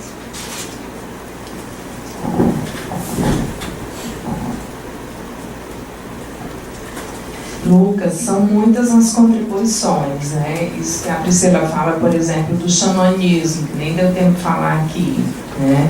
O xamanismo, e claro, cada povo vai chamar de um termo diferente, né? Mas seriam as práticas de cura. E tem um trabalho muito interessante do Walter Boechat, que é a tese dele de formação junguiana, que ele fala do xamanismo e da psicologia, o quanto o xamanismo ele é proto-vivência do psicoterapeuta. Né? Então, a forma como o xamã situa o xamã, no caso Guarani é Caraí ou Cunha-Caraí, o Caigangue é Cunhã, né? É a pessoa que reúne as melhores e maiores qualidades de uma aldeia ou de uma comunidade. Então, aquela pessoa que seria o terapeuta, ele tem que se trabalhar muito. E trabalhar esses processos de cura e de terapia a partir de uma perspectiva de interconexão e usando esses elementos da natureza. Então, só aí a gente tem estudado, eu tenho escrito bastante sobre isso, também vai ser meu trabalho de conclusão na formação junguiana, são esses elementos que os Guarani utilizam para a cura e de que forma isso dialoga para os nossos processos de formação da psicologia, com a fumaça, com o fogo, né? Com o tambor, com a música, com a dança, tudo isso são processos de cura. Uma vez eu estava numa aldeia e simplesmente eu comecei a chorar sem saber porquê. Dentro de um ritual, as lágrimas caíam. E eu, de uma forma assim, muito bonita, né? Sem sofrimento. Aí eu disse, o que será isso para o Caraí? Ele disse, às vezes você está chorando a dor do outro. Porque aqui tudo está conectado. Então essa é uma compreensão de um processo de cura. Aqui mesmo, aqui tem muita coisa interconectada que a gente nem percebe. Numa relação de terapia, seja na terapia comunitária, na terapia individual, também os processos estão existindo. Então a gente vai desdobrando isso. Os significados dos sonhos para os povos indígenas, que todo dia de manhã os Imbiá-Guarani partilham. Quando eles vão dormir lá em casa, por exemplo, a gente sempre tem que partilhar o sonho. Eles dizem pra gente, a gente diz pra eles, meu marido, conversamos, e daí ele diz, quando tu sonha, tu tem que partilhar, porque o teu sonho é teu, mas muitas vezes fala da comunidade. Isso é uma perspectiva que a gente, dentro de uma prática clínica tradicional, a gente não tem. Que a gente acha que a evolução é tu te individualizar. Né? Individualizar, muitas vezes, é tu te deslocar, em algumas práticas, né? Em algumas teorias, é tu alcançar o máximo de ti mesmo sem uma relação com o outro, sem um comprometimento com a comunidade, com o coletivo que tu estás. Né? Então essa relação entre singularidade e coletividade é outro ponto que quando tu começa a aprofundar, tu vê o quanto contribui para a nossa formação da psicologia. Os mitos, eu não vou falar sobre isso, mas é uma mitologia dos mitos Guarani, que é a caminhada de Nhamandu, que é a constituição do sol, que a gente poderia pensar como a nossa própria caminhada no sentido psíquico da nossa própria existência. Né? Nhamandu criou a lua. No caso, eles diziam o lua. Nhamandu quer dizer despertar e sentir. E é o sol, a nossa clareza. O lua como sendo esse aspecto mais sombrio que faz a gente se movimentar. Então eles fazem todo um refinamento. Na verdade, a gente sempre se coloca lá na nossa universidade, nós estudantes, eu e outros tantos, no lugar de aprendiz. Isso pra gente é sem nenhuma demagogia. Porque né, como é que a gente vai se colocar diante de um povo que está tão próximo, tem tanta sabedoria, como que a gente quer ensinar alguma coisa? A gente nem tem essa pretensão. Claro que eles também vão se transformando na relação também que vão se construindo com a universidade. Né? E a onça, ali no Abraço da Serpente, que é um filme maravilhoso para a gente ver. A onça, ela é o medo e a coragem. Na nossa linguagem, a gente chama instinto e espírito. Mas tem uma linguagem anterior que tem uma sabedoria, uma forma de existência que a gente vai transformando, às vezes, numa linguagem de colonização. Né? Tu deve ter visto ali no Abraço da Serpente o significado da onça, da serpente. Não é à toa que tantas pessoas sonham com serpente, com cobra. Que elementos? Tu pode pegar esses significados dentro de uma cultura europeia, que já existem, né? Mesmo oriental, mas tu pode pegar, amplificar esses significados a partir das mitologias indígenas. O afro também tem também os seus significados. E elas não estavam sendo trabalhadas como conhecimento, porque a gente tem trabalhado bastante com mitologias, quem trabalha, mitologia grega, romana, mas não entendendo que as mitologias indígenas e afro, elas têm um significado profundo na constituição da nossa própria existência. Né? Outra coisa que muda a nossa perspectiva é o sentido de desenvolvimento humano, de como a criança se constitui. Uma vez a gente estava na aldeia com a turma de psicólogos e educadores, e uma criança de 3 anos, eram 4 graus, todo mundo estava morrendo de frio, e ela sem camisa, a 1000, né? E aí, pra cá e pra lá, pra cá e pra lá, e a gente só olhava para a criança, sem entender o que estava acontecendo. Aí eu disse: Santiago, desculpa, mas tá todo mundo só olhando para a criança, por que ela tá assim? Fala pra gente. E deu risada. Ele disse assim: a gente dá a roupa para ele e ele tira. Né? Essa pessoa provavelmente vai ser um futuro Caraí, ele tem um espírito forte. E ele já veio para essa comunidade para a gente nos orientar. Então, eles passam a se orientar a partir do movimento da criança. Né? E ele diz assim: ele não se mostra uma pessoa vulnerável. Por exemplo, ele não se mostra muito vulnerável se o pai e a mãe estão brigando, né? Ou se tu diz alguma coisa feia para ele, ele vai em frente. Então ele foi definindo o que é um espírito forte. E mostrando o quanto esse olhar para a criança não como um conteúdo que eu vou passar ou que vou ajudar ela a se desenvolver, mas que ela dá as condições para que ela se envolva, não é a questão de se desenvolver, se envolver no seu próprio processo criativo de transformação. Isso já muda todas aquelas fases de desenvolvimento infantil que a gente estuda e acaba acreditando que são universais e que a gente vai ter que, na educação, trabalhar isso. Né? Dos 2 ao 4 é isso, é o concreto, é o sensorial, e aí vai. São conhecimentos importantes, mas não são os únicos. Então, dialogar com os povos indígenas, e eu considero também com os afro, não é só uma questão de exclusão, de preconceito. Isso é forte, né, gente? Quem vive, vocês foram bem contundentes nisso, sabe?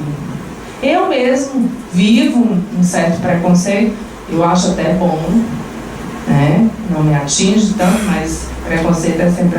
a professora só fala em índio. Essa Ana Luísa só fala em índio, alguns dizem. Então, se tu tá me elogiando, né? Quando eu escuto isso, tá me elogiando, eu acredito, porque às vezes eu só falo em índio e Jung agora. Aí eu disse: olha, são 2 coisas tão profundas que... né? Então, às vezes, eu só falo em negro, em afro. Gente, isso é uma imensidão de coisas que tu pode estar trazendo como um fortalecimento na formação, na evolução humana. Para terminar, eu estou agora com um estudante, Caigang, no mestrado. A minha pergunta, acho que ela já foi. Também perguntaste essa questão de estar se relacionando. Assim, ó, ele passou a graduação dele invisível, noutra universidade. Agora que ele está no mestrado, é todo o tempo chamando: fala da cultura Caigang na escola. Tem uma escola, gente, que é a pior escola lá de Santa Cruz do Sul, e ele foi falar, estava até com medo, assim: como é que vai ser? Vocês não acreditam. As crianças, a maior paz, cantando com ele, no colo. Aí eu disse assim: é a mesma cena da mesma escola que a gente vê com os professores? É algo E aí a gente vai começar todo um trabalho de interculturalidade nessa escola, por conta dessa presença indígena, né?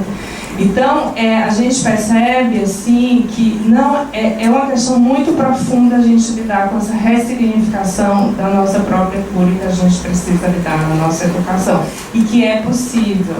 E eles dizem pra gente que nós não somos invasores agora. A gente às vezes tem a pretensão de achar que a nossa presença vai gerar grande mudança.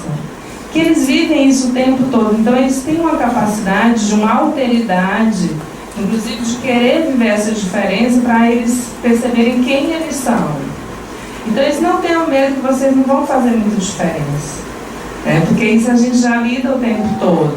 Então a gente não é invasor. Agora, quando a postura de invasão é aquela postura de não diálogo, é aquela postura de achar que tu vai ensinar alguma coisa, porque é só uma ilusão. Mas isso os Guarani nos ajudam logo a perceber, a tirar as nossas ilusões nesse sentido, é muito bom. Assim. Então é bem tranquilo, sabe? Porque eles dão o limite necessário quando a gente começa a pirar um pouquinho assim, nas nossas ideias colonizadoras. Né? Mais perguntas? Alice?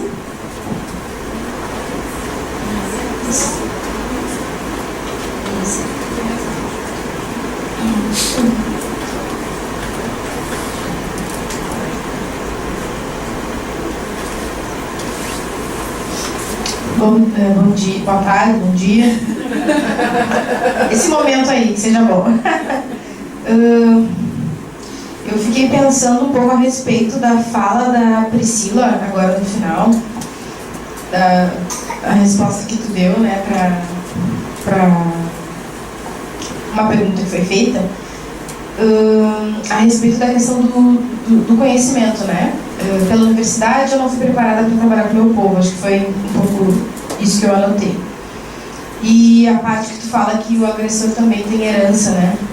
Eu fiquei pensando num texto de um autor que a gente estuda bastante no movimento da negritude, que é o MC Zé, né?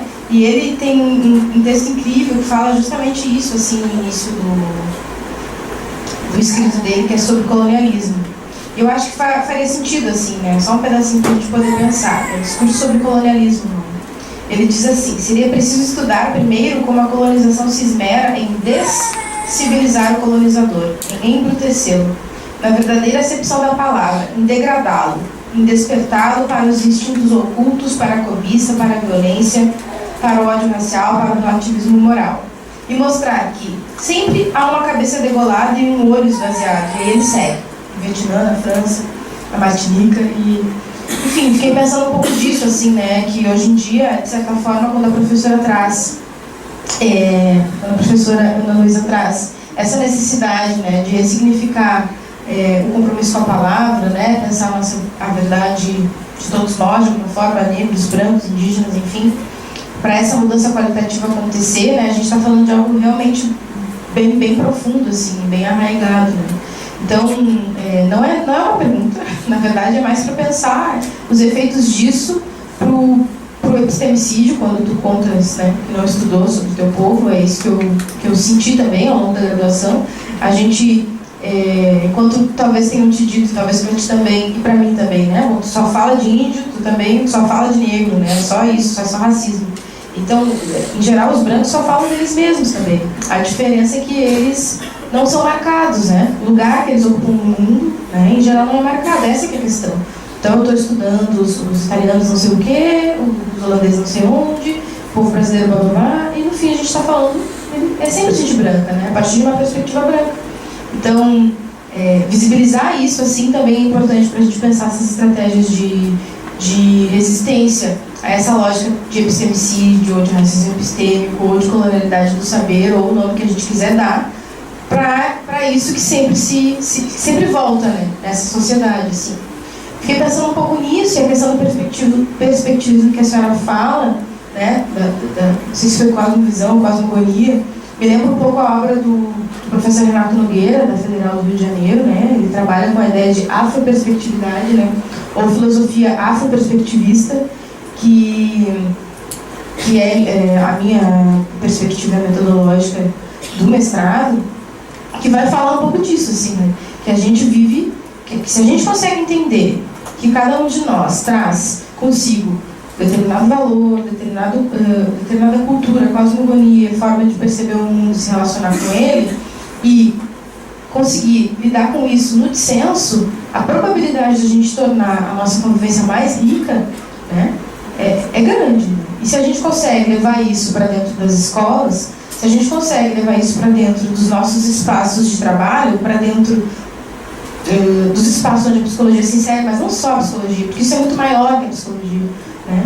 Então, a chance da gente conseguir construir uma sociedade que, de fato, reconheça essas diferenças, não como problemáticas, mas sim como enriquecedoras, é muito maior, né? Ele fala isso das sociedades da roda, né? Ele diz que as sociedades da roda são sociedades brincantes. Então, ele fala dos povos indígenas, ele fala dos quilombos, fala do batuque, da roda de samba, enfim, que isso resgata a criança que é em nós, né? Ele fala dessa infância. E aí me lembra muito isso que tu comenta a respeito do menino, né? Que, bem, ele já tem, tá tudo ali, né? Se a gente conseguir olhar para isso e descolonizar o nosso olhar adultocêntrico, a chance de aprender é muito grande. Era isso, mais uma contribuição.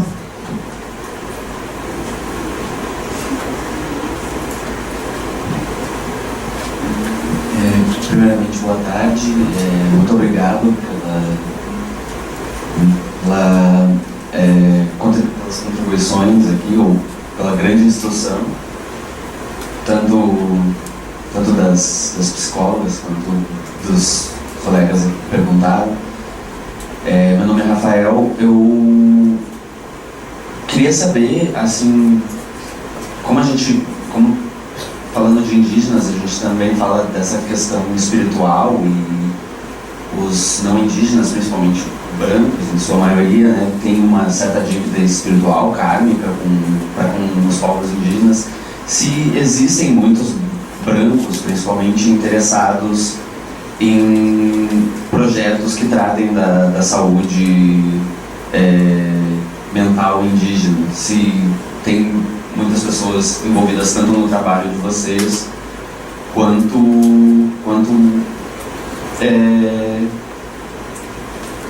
estudando, fazendo outros projetos em outras partes, com outras tribos que não pertençam a nenhuma etnia indígena.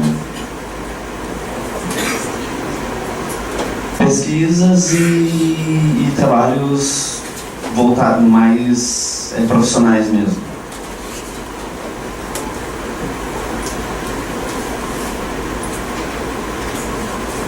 Bom dia, meu nome é Andressa. Eu sou estudante do final da graduação de psicologia. Agradeço as contribuições, acho que ajudam a pensar muitas coisas, assim. É algo que me toma muito, tem tomado nos últimos tempos. Pensar um pouco isso que a Priscila traz sobre o suicídio, né? Que em nenhum momento a gente falou aqui, né, em questão de pergunta. E eu acho que enquanto psicologia é muito difícil ainda a gente falar sobre isso, né? Tem algo do não dito, assim, que paira na instituição, enfim. Eu estudo na URGS e fiquei pensando muito nisso, né? Que traz no vídeo, principalmente, mas que tu trouxeste na fala também, da questão desse não lugar, né? Da retirada do território e dessa inserção na universidade, assim, e de um lugar que não está preparado para receber esses estudantes, enfim, mas eu fico pensando no âmbito de instituições de um modo geral, né, desses espaços brancos que não estão preparados para receber e talvez não sei se querem estar, né, de um esforço grande. E na URG, semana passada, tiveram 2 casos de suicídio dentro da universidade. Inclusive eu fiquei sabendo ontem, mas disso, assim, né, que a universidade não se posiciona, fica um diz que me diz, enfim, na psicologia a gente tem um caso de um professor que cometeu suicídio no ano passado, um professor negro, e acho que é importante falar sobre isso também. E eu queria E também estive muito tempo na saúde da população negra do município, trabalhando com a saúde das comunidades indígenas, e é algo que sempre vem, a questão do alcoolismo, uso de drogas e do suicídio, assim, né? E eu fico pensando como que a gente, enquanto psicologia, pode avançar, né, em relação a intervenções possíveis para combater o suicídio nas comunidades, assim, pensando tudo isso que se arma a própria inserção do álcool nas comunidades, mas enfim, assim, enquanto saúde, enquanto psicologia, o que vocês têm pensado, né, o que tu tem pensado e pode para nos ajudar a pensar uma possibilidades de intervenção no combate a esses números que me assustaram bastante, né, na apresentação.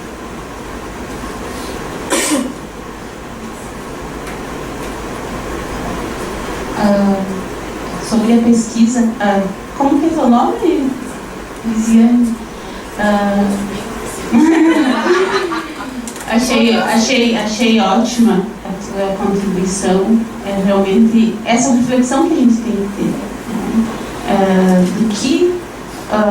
Que existe uma vítima, mas também um agressor. Isso em todas as escalas da violência, né? Porque hoje nós temos a questão do índio e do não indígena, né? O índio branco, como é um termo mais usado, mas nós temos também o agressor, que é o próprio índio. Então, como que você vai trabalhar a questão da violência quando ela acontece dentro da aldeia pelo próprio índio? Então, isso é muito importante. Isso a gente também é uma questão que fica invisível, né? A gente volta a olhar para a vítima, mas e para o agressor? E se tratando de questão indígena, como que a gente vai trabalhar com esse agressor que é indígena? Entender os motivos que levaram ele a cometer a violência. Então, essa é uma reflexão que a gente talvez não tenha a resposta agora, mas que a gente precisa pensar e que a gente precisa pensar em alternativas. Isso vem a casar com a pesquisa, né? De você ir até as comunidades, entender como ela funciona, de você manter esse diálogo, não em tom de você pegar aquele conhecimento, mas de você mostrar para a comunidade que aquilo é importante. Porque na relação de troca com o indígena, a gente usa muito a questão da fala, né, de sentar em volta do fogo para conversar, a roda do chimarrão, a gente mantém isso, né? E agora que a gente vê a necessidade do registro, né, desse conhecimento do cuiã, que é passado de pai, ele escolhe alguém da família para passar esse conhecimento, ou se você quer ter essa responsabilidade, você passa por um ritual. E hoje, infelizmente, dentro da etnia Caigangue, nós temos pouquíssimos cuias, né? A gente poderia pensar, é um conhecimento que está se perdendo, mas é o resultado da colonização, que muito foi tirado do índio. Vamos pegar o conhecimento sobre remédios, sobre cura, sobre isso, só pegar. Vamos comercializar. E muitos cuiãs não passam o conhecimento por isso. Como que você vai usar o teu conhecimento? Você vai usar em benefício do teu povo ou você vai comercializar? Então, esse olhar é um dos motivos que hoje muitos cuiãs, eles estão morrendo com esse conhecimento. Eles não compartilham por medo de saber como que você vai utilizar, né? E a gente tem que ter muita cautela na questão da pesquisa, na questão de como que a gente vai trabalhar com esses dados, né? Respondendo, antes eu não tinha respondido, né? Como que vai ser a nossa postura? Porque ao mesmo tempo que eu sou indígena, eu sou profissional também, né? Eu sou indígena, mas em muitos momentos eu vou ter que ser profissional, né? Então tem que haver um equilíbrio, como tudo na vida tem um equilíbrio, né? Você pesquisa, você vai, você coleta, mas ao mesmo tempo você tem que respeitar, né? Tem a gente faz muitas ações hoje na saúde com o líder espiritual, falando da questão dos remédios do mato, mas a gente sempre fala, você fica bem à vontade para trazer as ervas que você pode compartilhar e as que você não deseja compartilhar, né? A questão da PAN, né? Lá com os guaranis que eu trabalho, nem quem é indígena de outra etnia não pode entrar, né? Eu não pude entrar no UPA, mas sendo indígena eu não pude entrar. Então, quando você é um profissional, quando você está diante de uma aldeia, tomar esse cuidado de perguntar para o indígena até onde eu posso ir, até onde você deseja compartilhar. E a questão do suicídio, do alcoolismo, de álcool e drogas, a gente precisa conversar assim, pensando em políticas públicas que funcionem, né? A psicologia, ela deve ser reconstruída? Deve, mas ela é muito útil, né?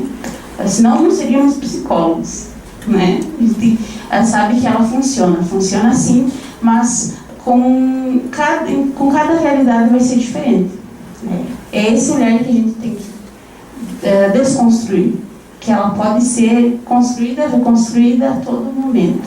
Então, a gente precisa conversar entre o nosso conselho, fortalecendo esse diálogo com outros colegas, com outras áreas da saúde, não apenas a psicologia, mas com a medicina, com a odontologia, com a enfermagem. É um olhar multidisciplinar, né? Só a psicologia não vai resolver, né? Então, é um diálogo em conjunto que a gente tem que manter pensando numa construção de políticas públicas, né? Porque hoje existe uma assistência que o município ele presta e que muita coisa que não acontece na aldeia por questão de legislação, por exemplo, para você criar um CRAS dentro da aldeia indígena, é uma questão que demora muito, né?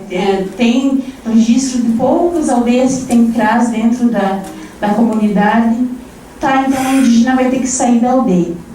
Então tem coisas que são obrigatórias que sejam fora da aldeia, mas que esses estabelecimentos eles possam receber o indígena. Por exemplo, a cesárea e assistência básica. Através da legislação, tu não pode criar um hospital dentro da aldeia. Mas como que esse hospital fora da aldeia vai trabalhar com o índio? Aquela última portaria que eu passei ali, que os estabelecimentos eles devem estar preparados. Hoje, uma comunidade indígena que tem Cuiã, o Cuiã foi conversar com os profissionais do hospital. Ele levou as ervas que ele queria mostrar, ele falou da sua importância, do seu significado, que não é apenas físico, mas também espiritual, né? Porque o suicídio está ligado muito à questão espiritual. E o diálogo sobre o racismo, sobre o suicídio é muito importante, porque falando de Caigangue é uma questão nova. Por quê? Porque o Caigangue ele zela muito pela vida, né? Alegria, tu vê no artesanato as cores, na roupa das mulheres, que sempre é um colorido, sempre muito novo. E hoje existem comunidades que estão tendo que encarar o suicídio, né? Porque a vida é muito importante. Então, acho que uma questão muito, muito importante, fundamental de trazer para a discussão, eu sendo indígena, sendo profissional, né? A linguagem. Você, enquanto profissional, em qualquer população indígena, quilombola, que tu chegar numa comunidade, você não deve... Às vezes é inconsciente o uso da tua linguagem para aquela comunidade. Citando um exemplo. Vamos traçar o perfil epidemiológico dessa comunidade. O que é isso? Né? É muito mais simples você dizer. Hoje nós vamos ver o que vocês precisam, o que vocês gostariam, quais são a rede de cuidado e proteção que existe dentro da aldeia, quais são as zonas de risco que existem, né? Quais são as doenças mais comuns. Então, querendo ou não, muitas vezes você, enquanto profissional, você impõe o teu conhecimento porque a universidade te preparou assim, né? Se você não usar esses termos, se você não usar esse conhecimento, você não pode fazer uma pesquisa. Aquilo não vai se tornar científico se tu não usar tal autor, né?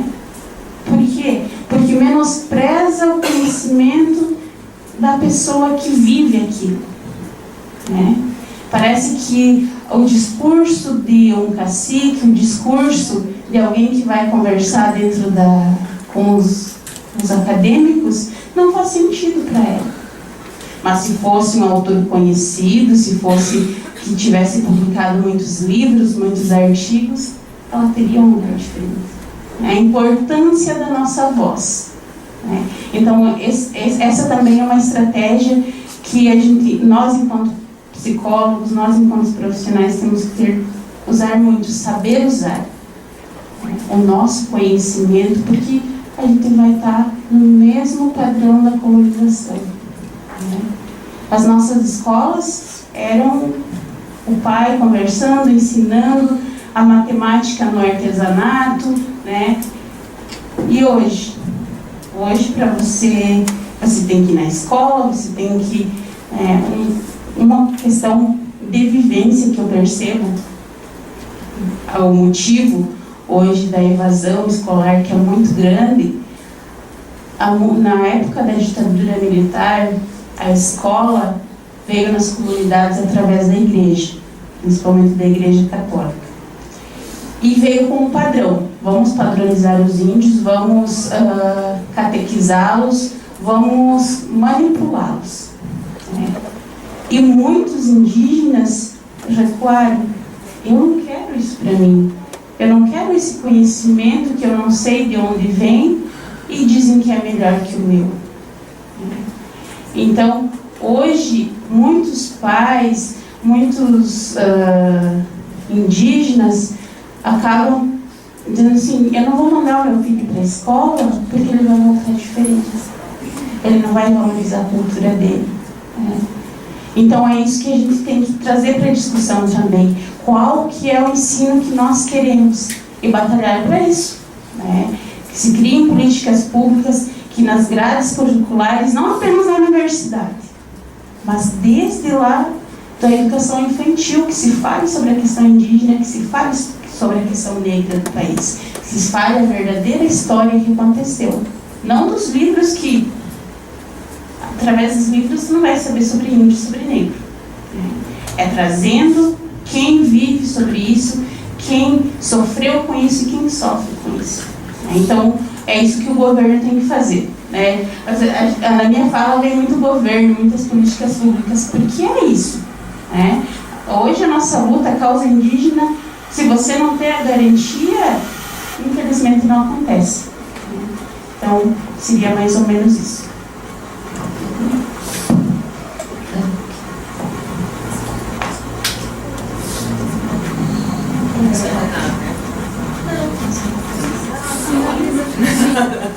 Não, eu acho que... Não vou falar, eu acho que já, né? Mas bem pouquinho, só eu acho importante a tua questão todas, né? Mas eu queria o que fazer? A gente pode ativar espaços de saúde onde a gente estiver. Então, eu tenho um exemplo, tá, até encaminhado pela Doris aqui, de uma aluna negra da psicologia que se tornou psicóloga e resolveu fazer um coletivo lá em Venâncio Aires para trabalhar essa questão de quando a pessoa está sendo assediada, né? Ou então, deixa eu pegar esse teu cabelo aqui, que ela disse que viveu muitas situações e que ela não sabia o que fazer, ela baixava a cabeça. E agora, esse coletivo, elas foram falar na minha disciplina de psicologia comunitária, eu achei o máximo, adoro esse que indicou, né, vocês. E ela disse assim, e tá 1000, sabe? A Doris já foi lá, já falou com 50 pessoas e o movimento. Então, eu achei tão interessante, né? Fez uma formação de psicologia, lidou, impactou com as suas questões e mobilizou o seu coletivo em torno para sair desse espaço só da singularidade, assim, de que eu vou resolver a minha questão, que já é grande coisa, né? Mas que a gente pode ampliar isso para o coletivo. Aquilo que é uma ferida nossa, a gente pode transformar numa saúde do coletivo. Então, aquilo que te toca, constrói, promove, provoca as pessoas, que vão vir pessoas, e aí isso vai mudando, né, de uma forma bem significativa. Isso que eu queria dizer. E também essa questão da formação na escola. A gente estava andando com o Jerônimo, que é o indígena Guarani, ele ia dar aula na nossa disciplina do pós e passou um monte de criança com a professora na 5ª série na escola Educasa. Por favor, ele poderia vir falar na próxima semana, que a gente estava falando da questão indígena e era do indígena contemporâneo. E aquela cena, né?